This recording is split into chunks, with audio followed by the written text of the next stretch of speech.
आज की इस वीडियो में हम आप सभी को पवन सिंह और रवि किशन की फिल्म मेरा भारत महान के ऑफ स्क्रीन मस्ती वीडियो दिखाने जा रहे हैं। तो अगर आप सभी देखना चाहते हैं तो हमारे वीडियो के साथ अंत तक बने रहें।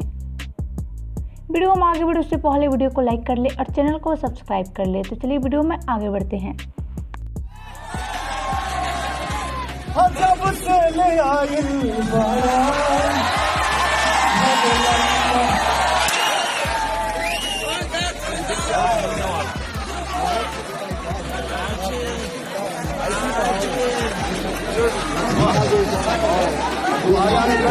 रवि किशन और पवन सिंह की फिल्म जिसका नाम है मेरा भारत महान गर्दा मचा देगा हो भैया।